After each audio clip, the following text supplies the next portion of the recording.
Oh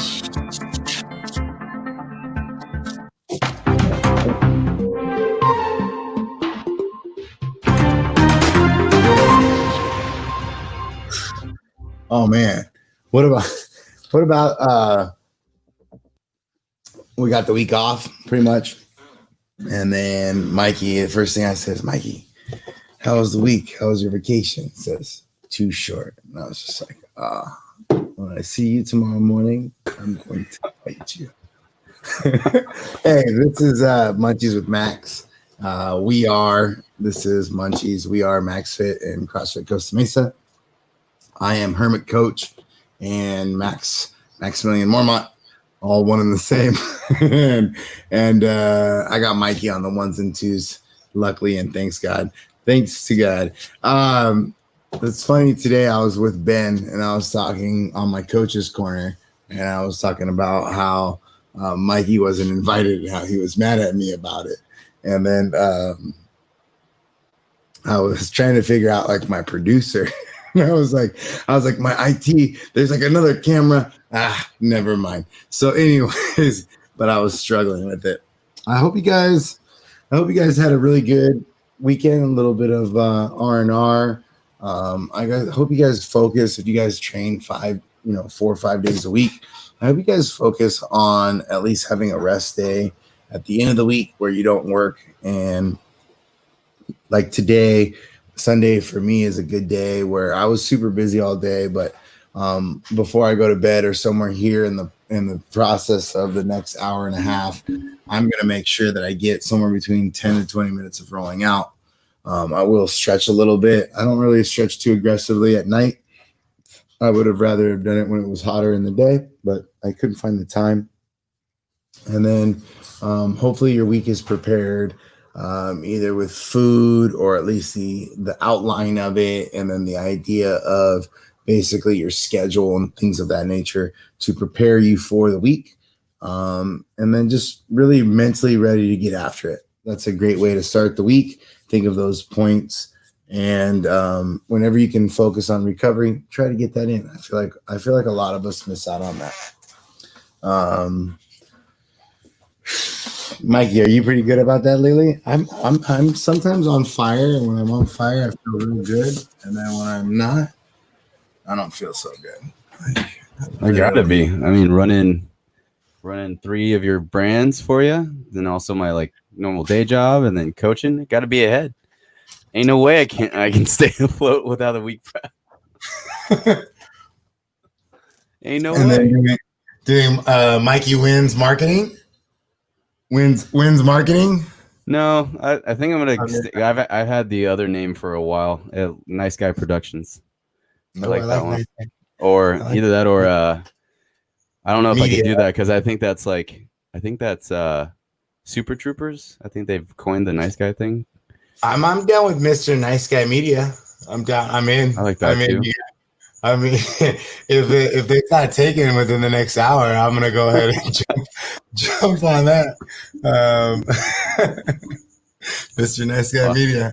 If my mouse worked right now, I would be hitting that up on my. Oh man! Damn it. Anyways, yes. Okay. So, boop, boop. Hey, can you go into the freezer too by chance and grab me my treat in there? What is this hand coming out of nowhere? Yeah. Check it out, Drew. New segment. Got Droopy on me. Wop, wop. Pazuki. Oh, Pazuki. Tonight's snack. Oh, there's the hand again. From the hand of snacks from BJ's, I got a Jeremiah Red delivered, and a Pazuki. So I was bummed out last week. I was crushing the pretzels with tomatoes, the rose tomatoes, or like Roman tomatoes, and then Roma tomatoes, and then what was the other thing I had on there? I was putting like either salami or other types of meats and cheeses, but most of the time I was just doing pretzels and tomatoes. It was pretty good. But good. I'm gonna tell you, Like, any chance you can find this? A Pazuki? Yeah, I can do that. That's easy. The beer, obviously, doesn't have any calories on it. But I would say I got half of the Pazuki. Julian ate the other half. For sure. All right, let's see. It looks like, looking here, 45 grams of fat, 172 grams of carbs, 3 grams of fiber, 14 grams of protein, 1,150 calories. Okay, I only got half of that. Okay, so you're looking at 575. Okay. Okay. And then that would be 86 grams of carbs, 22.5 grams of fat, 1.5 grams of fiber, and then 7 grams of protein. That's not bad for half Pazuki. Is that including the ice cream? It's including the ice cream, yes. It is. Is that a chocolate? With chocolate chunk ice cream. Yeah. Okay. How about a Jeremiah Red? All right, let's see this up. 1 can. So we said that was what? 575? Oh, man. This is why we had to take a week off. This is why. What? I just can't be eating Pazukis to prove a point. All right. Here we go. Six pack Jeremiah Red with a Pazuki. Let's see. Nutritional facts. Oh, no. It's just the order now. 1 second. Proprietary blend. We don't want to tell us. That's our undoing. Proprietary blends. When in doubt. Okay, here we go. 290 calories for a 16 ounce. So a pint. Oh. That's a lot. Yeah. 4 grams protein, 21 grams of carbs, 0 grams of fat, 47 milligrams of sodium. That's nothing. I'm surprised there's no sugar in it. That just pushed me to what? 7 what? You're at 865.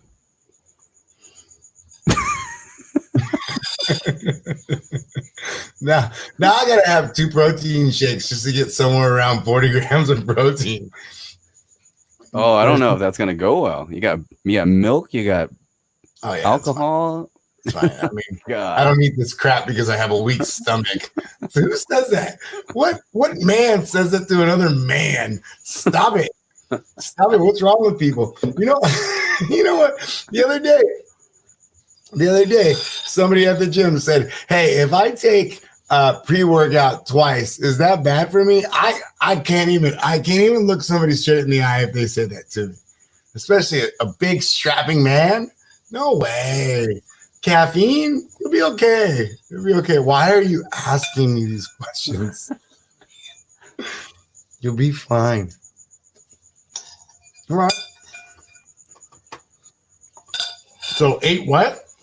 You're at 865. All right. That's not bad for a beer and a Pazuki. I don't know. That's a T-bone and stuff. But if you think about it, if you went to a BJ's, you probably had a pizza or a T-bone there. So you're looking at like a 2,000 calorie dinner.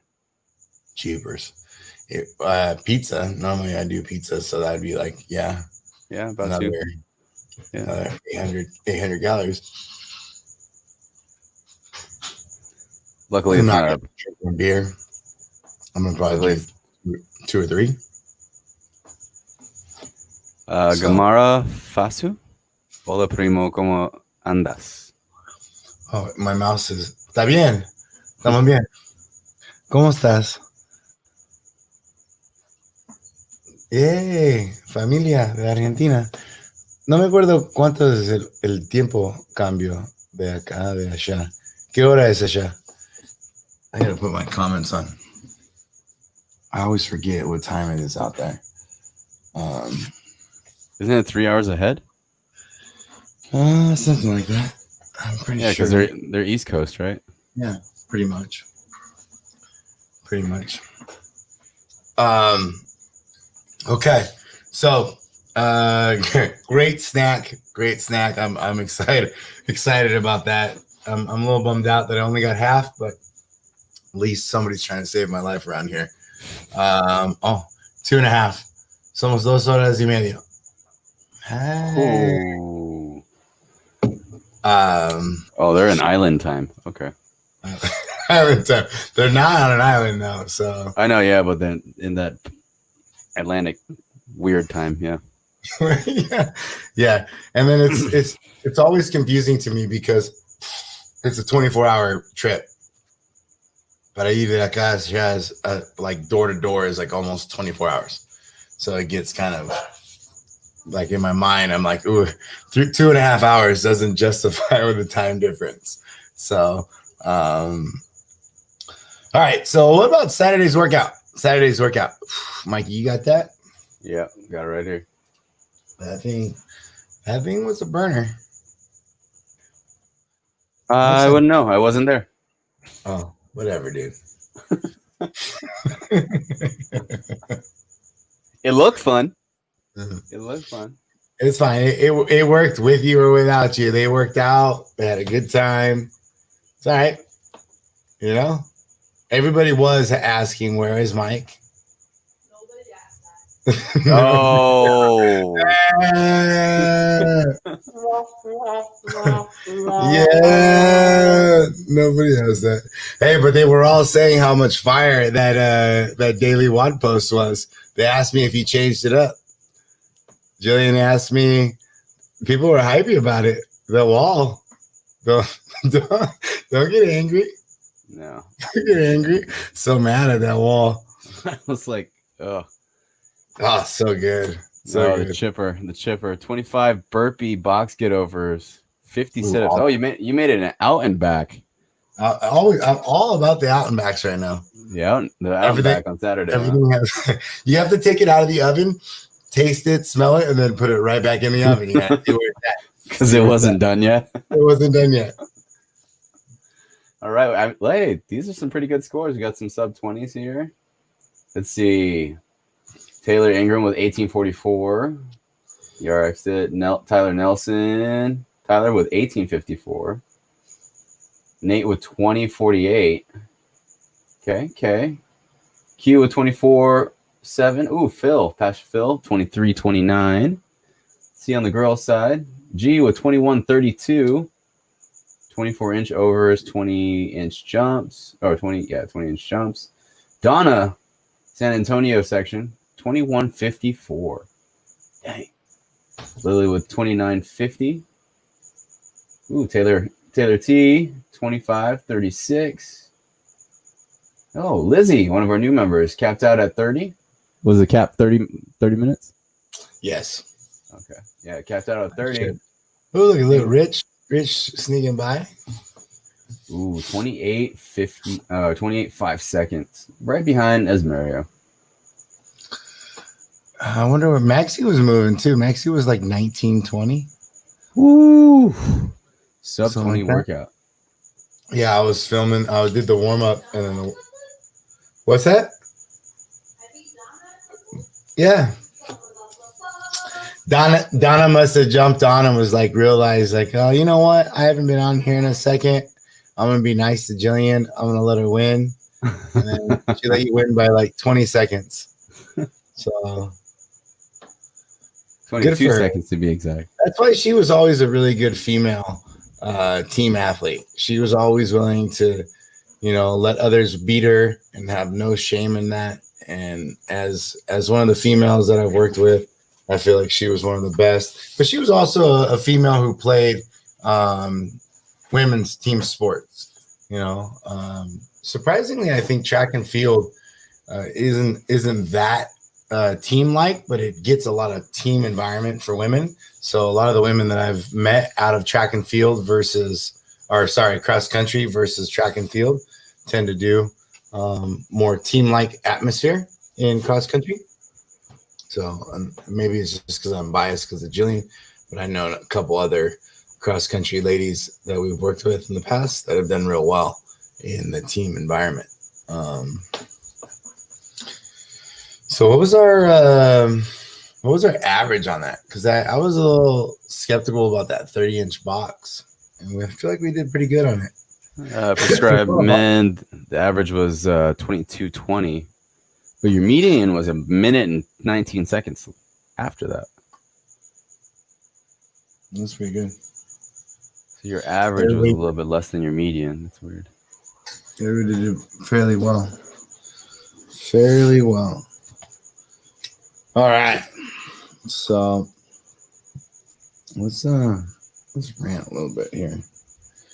So something I wanted to rant about is specifically this idea that I always tell my members, athletes, specifically members, when you go too heavy and you move too slow, right? And that's something that we talk about a lot, and people don't really understand what that means, but really you can't really move the barbell or the weight, the dumbbell, the kettlebell very fast, or if the gymnastic skill is too high and the workout doesn't really require the high skill, it requires more volume. Understanding that kind of stuff, you're missing out on the actual workout. You're missing out on the workload.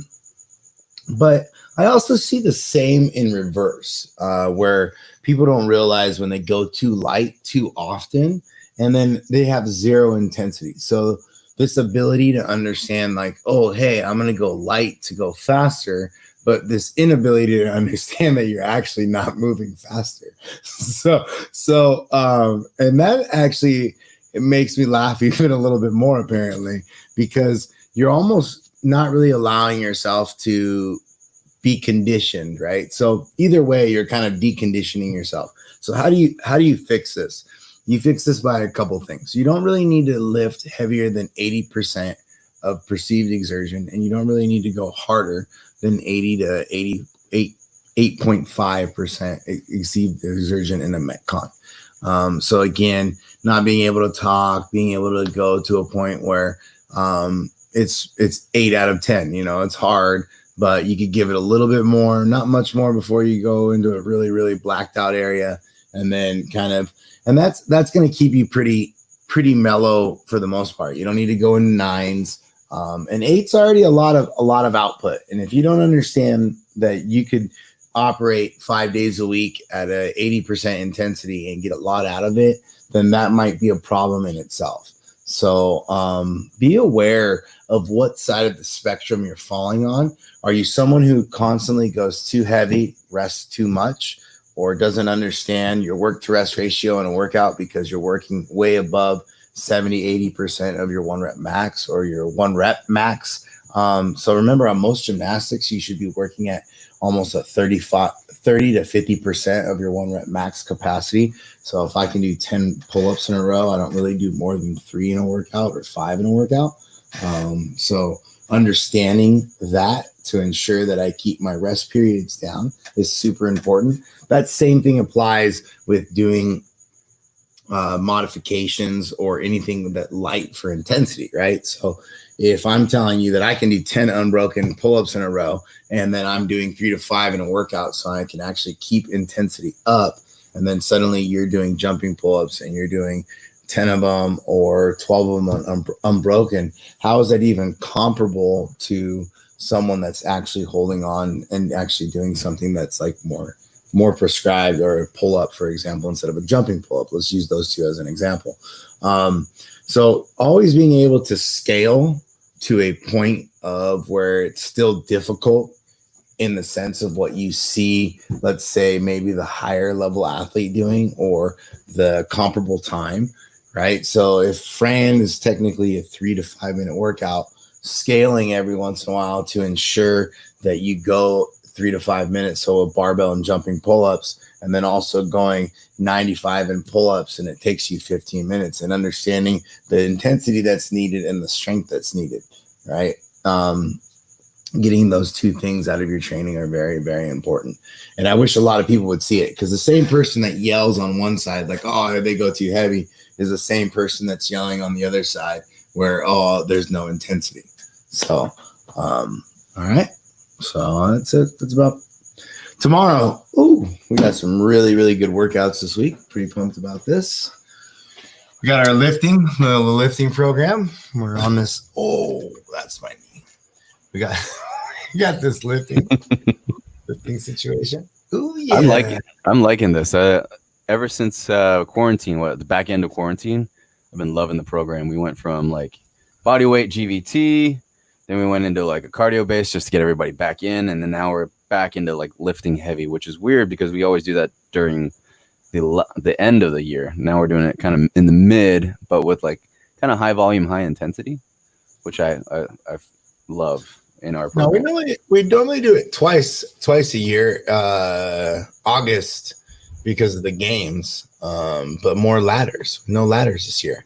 So yeah. Because of no ladders, I decided to put us in like a full strength cycle. Which is my fave of all time, just because I was always a small guy, lift light. Now I can lift sort of moderately heavy. No ladders. I miss the ladders. Running through it and trying to see how far we get. Yeah, but I like these repeats. I like these repeats a lot right now. Yeah. So tomorrow's workout, guys. Monday, July 13th, 2020. Every 90 minutes or every 90 seconds on the 90 seconds for 18 minutes, we got a high hang snatch. So again, like last week, we're going to be holding the same weight for these first two sets at 3, then the next two sets at 2, and the next set singles, and then 6 singles after that.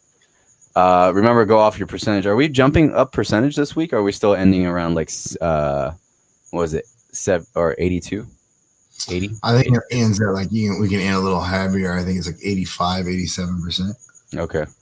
And then after that, after we get our lifting session in, we have 5 rounds for time of a 12 hang, power clean, and jerks, 9 thrusters, 6 power snatches. Now, this one's a fun one, but you, again, like Coach was saying in his rant, got to scale accordingly to where you can kind of hang on and go from your last hang power clean straight into your thrusters, and then after that, drop it for your power snatches. Now, I like workouts like this only because you're doing 3 different lifting movements. You have your power clean and your push jerk, your thruster, and then you got to switch your grip after that for your power snatches, which I always feel is kind of like your way of giving us forced rest. So drop the bar for a second, regrip, and then rip it off the ground again. This has a 10-minute cap. Yeah. So yeah, I don't know why you kept the theme of 10 minutes, but I don't know if you're gonna have to be a very lightweight to get out of this one. I might move it to 15, but it's a DT like workout, so it's supposed to have the DT mix. So what would you say, like for a person like me, looking at this, because the way that I'm thinking it, I'm not going to go 135. There is no possible way. But even 115 to me, like 12 hang power clean and jerks into 9 thrusters, and after that 6 power snatches. I'm thinking like I'm going to have to use that full 2 minutes to get out of the first round, maybe even more. The 115 is RX, correct? Yeah. So then, and normally that's where you're trying to land, right? So like for me, for example, I'm in the same ballpark where I normally go RX nowadays. I don't go RX plus or elite. I definitely sometimes use their weights like the 225 or things that I know that I'll do well at. And also 2 things that I need to work at. So not necessarily just things that I'll do well at, things that I know that aren't going to injure me is what I mean.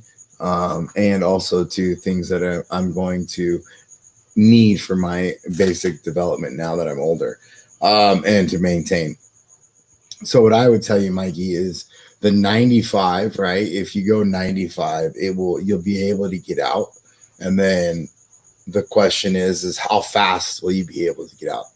6 minutes, 5 minutes, and then, so like for me, if I do this at 115, I know that I'll probably get out in anywhere, depending on the shape that I'm in and how I'm feeling, in 5 minutes, maybe up to 7 minutes, 8 minutes. So then that tells me right there that I could probably do it at 80 or at 135. And that tells me that I could do the 13 or 14 reps a minute. That's pretty much the goal.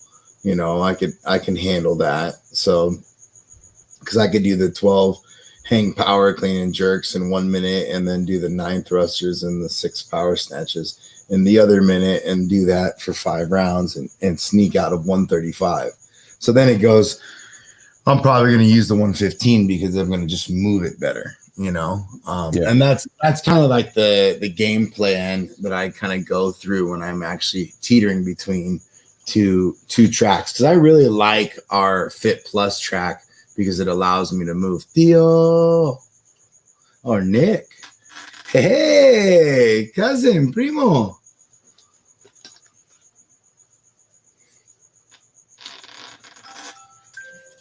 I thought it was Theo Nico, because Theo, your dad, always comes on here and with my PE and stuff. It gets me going. Yeah, it gets on me about stuff. It's good. So that's, if that answers your question, Mike, right? So 95, can you get out in 5 or 6 minutes? I think I can. Then, yeah, right. And then it's like, okay, 15. What can you do? 14 reps a minute. So then you're gonna have to do 12 and then rest, and then 9 and 6 and then rest, and then keep doing that on the minute to get out of there in 10 minutes with 115. And that's how I would negotiate, you know, if I'm teetering on a track and I'm normally hanging on to RX, but because the weight, you know. The other thing is, what is 115 of your clean and jerk PR? It's probably close to that, like not even 65%. Yeah, like 68% if I did the math. Yeah. Correct. So then that's where I believe in. I'm in a philosophy that you should actually work with WODs of somewhere between 60 to 80% based off of the rep, the volume, and the speed of the total movement, you know? So 68% is a good spot to sit around and do a workout at. So yeah, I guess that just answered your question. 115 it is. Yeah. And I also like that even though we don't really put a named girl WOD on Mondays, there's one hidden in every workout. Yeah, or something in one form or another. I think we did Isabel like 3 times last week. Yeah, totally. No wonder. Everyone's like, "Oh, why do my traps hurt so bad? Why do my shoulders hurt so bad?" So we did Isabel like 3 times, guys. We did 90 powers, like ground overheads. Yeah, that's at 135 reps. Yeah, something like that. And then you got 6, 4, that's 10, 12, and then so you got 18. So technically you have 2 graces in this one. Yeah. Yeah, man. And then you got your high hang squat snatch that you got to work on beforehand. So yeah, a lot of barbell work going on around here. So all right. Lot. All right, let's close this down. I missed you, Mikey. I'm excited to be kind of back on our world tour here.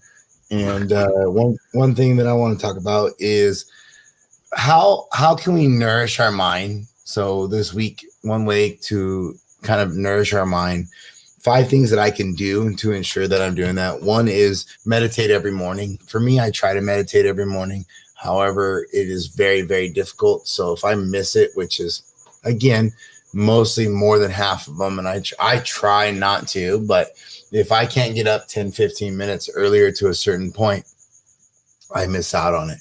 And all I'm really trying to do is take a second to sit there, focus, be moderately awake, not falling back to sleep, not focusing on anything else.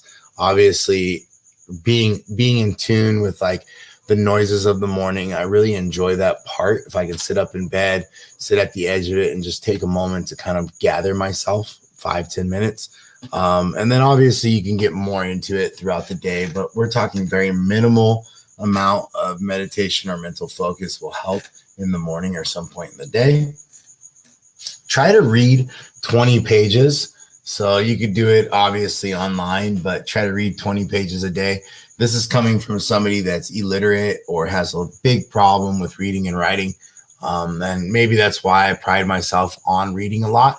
But I'm telling people always try to read at least 20 pages a day, kind of keeping yourself fresh, gives you a moment of kind of tracking something else, doing something else, and then gathering some other type of information. Journal. And this is something for me. I've always used to laugh at like Dear Diary. And I'm not a very Dear Diary kind of guy. So either I journal my workouts, I journal my diet, I journal a 1 day sentence phrase, like how my day went in one sentence. I also try to do 1 to 3 gratitude sentences in regards to my wife, my house, like my life. You know, I try to do gratitude in regards to my kids, my gym, things of that nature, that my daily interaction that I'm very, very grateful for. And I put that into my writing, and then I try to write 1 page a day. That one I'm not so strong at. Again, that's kind of my weakest point of anything that I do in my life. So obviously you can see why I would be scared of it and kind of shy away from it. But I make it a point to kind of make a battle for it. Get up when the alarm goes off. I only set 2 to 3 alarms, depending on how tired I am.